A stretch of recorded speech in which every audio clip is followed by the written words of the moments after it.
I want to start with Auburn, who I think sort of quietly made what could be the most impactful hire because Alex Golesh can coach. What is he going to bring that Auburn program from USF? And this gives another Mike Leach, Josh Heupel disciple in the SEC when you look at Jeff Lebby also at Mississippi State.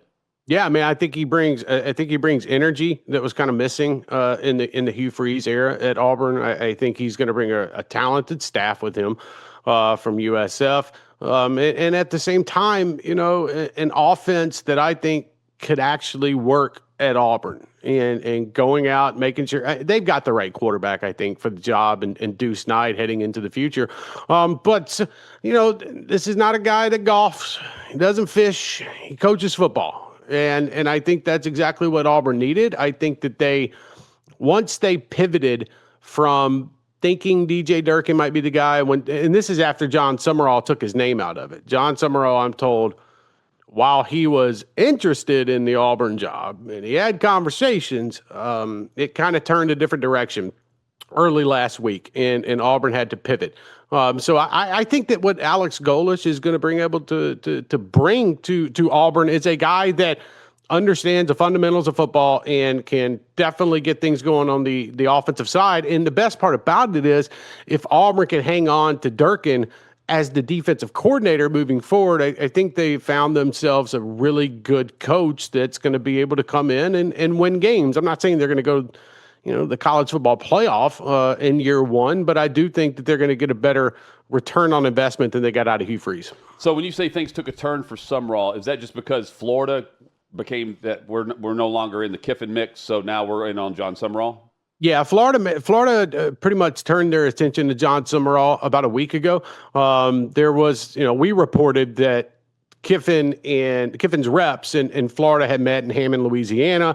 But Kiffin was never really sold on Florida. I know Florida folks wanted to think that Kiffin was really interested and wanted the job. Didn't really get along with Scott Strickland, the AD at Florida. And at the end of the day, I don't think he wanted to get into that mess that was the Gators administration right now. So when that happened, they did. They flipped it to John Summerall.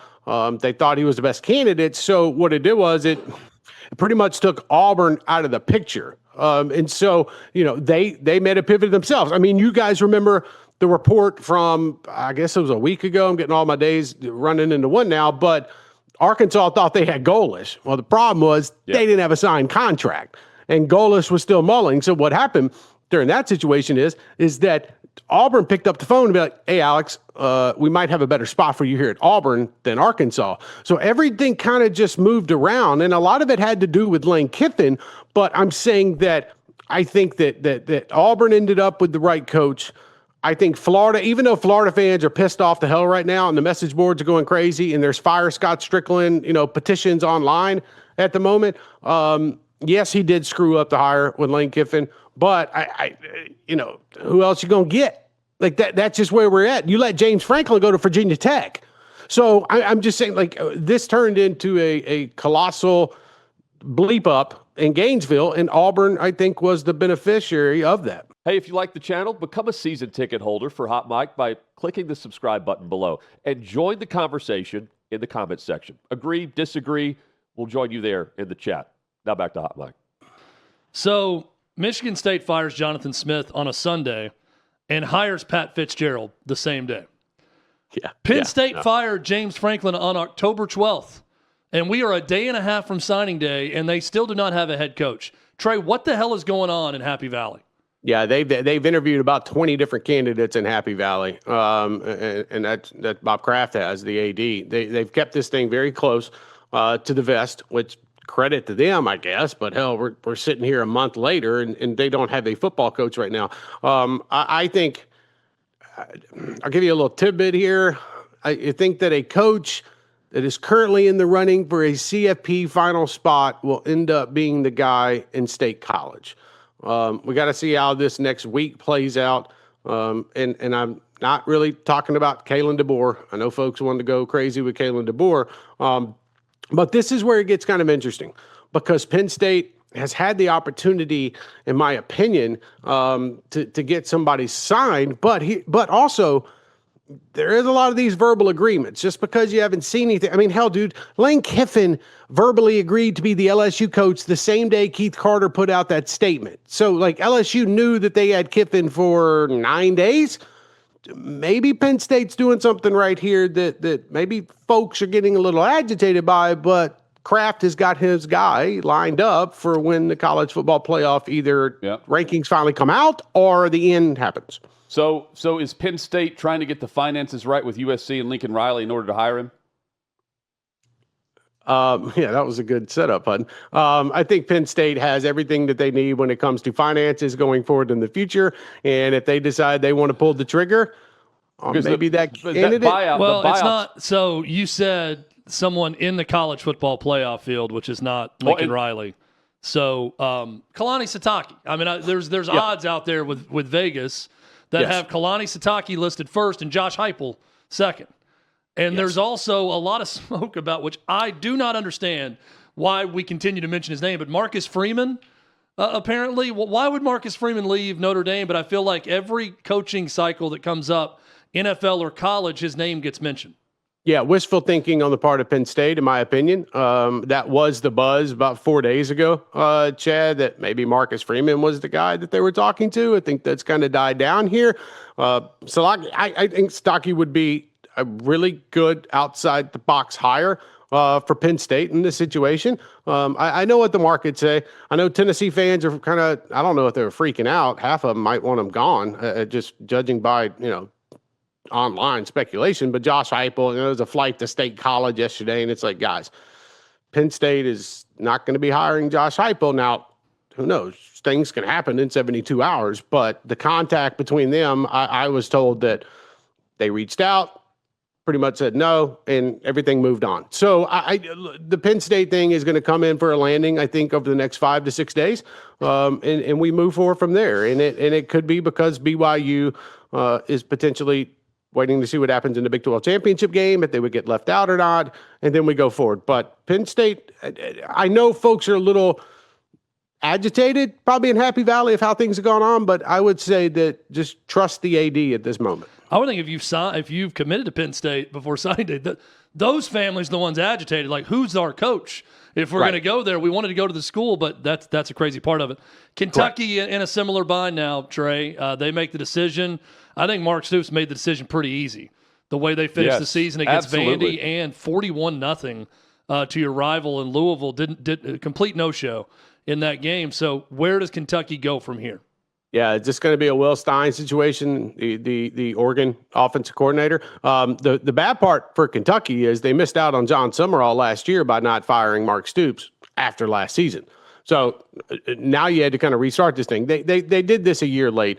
They had meetings yesterday on Sunday all day trying to figure out, okay, what would the buyout be? How can we handle the $38 million buyout? When Mark Stoops came to them and said, hey, look, we can have installment plans. This can be a payday loan or however you want to call it. You guys can pay me out over the years, but I'm going to get my thorough $38 million. Like, I'm going to get it. I think that made it an easier decision for Mitch Barnhart, who signed Mark Stoops to that horrible extension in 2022, and now opens the door for them. But here's the thing. Like, I understand Kentucky wanting to move on, but at the same time, you're sitting here like, Chad, you've mentioned a couple times, brother, where we're 2 days away from the early signing period starting, and you got to go out and you got to land your coach. And so can they do that in that time period? Sure, because I don't think Mitch Barnhart has been sitting around waiting to fire Mark Stoops to get the calls in to see who the candidates could be. But it was just time. Mark Stoops did so much for Kentucky. Congratulations to him, the winningest coach in Wildcat history. But the life of that program has been sucked out. And you look at this past weekend's performance against Louisville and the 41-0 loss, it was time to move on, suck it up, pay the money that you agreed him to pay in that stupid contract extension in 2022, and move forward from there. Well, think about it. We're talking about the timing of the jobs and the jobs that are open right now. These jobs will create another opening. Yeah. Yes. For the timing of everything. Well, unless they go, that Will Stein's a popular name, the OC at who went to Louisville, right? Or has Louisville ties. Will Stein would make sense for Kentucky. Trey, I've said it on X, and I'll say it here to you. Someone needs to hire Dan Mullen. Whether that be Kentucky right now or South Carolina a year from now, I feel like Dan Mullen could end up back in the SEC at some point, and I would hire him if I'm an athletic director out there, given his track record and what he accomplished at Mississippi State.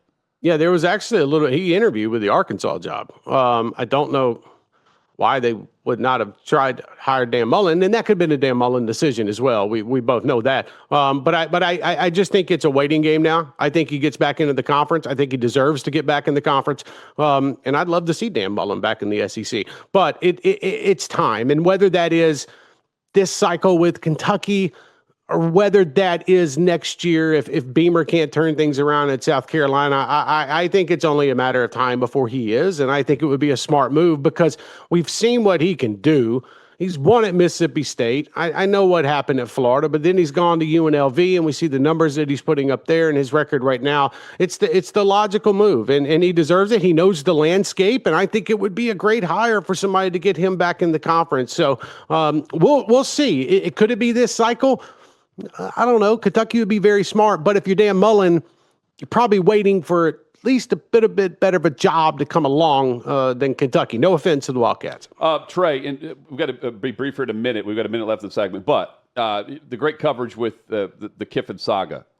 All of that aside, with what we've seen and the craziness and the way it was handled, doesn't he look like a coach who's like sad that he took the job at LSU? I mean, he looks like he's depressed. Yeah, he wasn't going to get his way at Ole Miss. He was not going to coach in the college football playoff. He was pissed off about it yesterday in the meeting that he had with the leadership council. He was sitting there still trying to convince them that he was the guy for the job. He did, he wanted to be a part of that squad. I understand that part. Mm-hmm. Sorry, bro, you're the LSU coach now. Yeah. You can't have it both ways. And even Saturday night, trying to convince Keith Carter and the chancellor that he needs to be there and they can't win without him, while also throwing out ultimatums about how I'm going to take your damn offensive staff with me if you do fire me. Yeah, this was a pissed off, depressed coach that took the LSU job. Sure, he looked happy last night on cameras and whatnot, but at the end of the day, it is what it is. This is the Lane Kiffin saga that we've all been on for years, and this is going to be a crazy time, especially that press conference on Monday afternoon. 3 to 4 years from now, you'll be covering this in Baton Rouge. Yeah, exactly. Thank you. Bingo. Lane Kiffin, the only coach in the SEC to be the head coach of 3 programs. That Green Bay Packers offer is going to be really tempting to Lane Kiffin 2 or 3 years from now. And then we come to find out that the dog wasn't actually his dog. Like, what the hell's happening in Oxford right now? Wow. Boy, you want to see a tie-in with Saban and Herb Street and Lane? To me, that dog tie with Herb, it's like Herb Street said, hey, you want to get good PR? Get yourself a cute dog. And people will love you. It'll cure everything if you're a dog owner. I said, hey, if Kiffin's the hoe, Saban's the pimp, and the dog was the bitch, I guess. There you go. Keith Carter's no bitch. Okay. As we do it on the round table, y'all have a good week. I'm out. Thank you. Trey Wallace, great coverage at OutKick.com. Although, Chad, if Trey was, like Martin Scorsese with that footage. Lane Kiffin. He was right there all with year his phone. long. He's had that was great. He knew it was coming. McConaughey to what's his? Did Lane Kiffin ask to take a photo with Trey afterward? The way McConaughey Ben Garrett. I keep Trey messing up his name. I'm sorry. To take a photo. This episode brought to you by Prize Picks. It's the holiday season, the best time for sports, bowl games, basketball matchups, playoff pushes. It's all happening all at once. And while you and I are out here making decisions every day, what gifts to buy, what to eat, which game to watch, there is one place where it just feels good to be right. Prize Picks. Download the Prize Picks app today. Use the code HOTMIC, HOTMIC. Get $50 in lineups after you play your first $5 lineup. That's code HOTMIC. $50 in lineups after you play your first $5 lineup. Prize Picks. It's good to be right. Thanks for watching. Subscribe to OutKick Hot Mic. Daily content and more at OutKick Hot Mic on YouTube.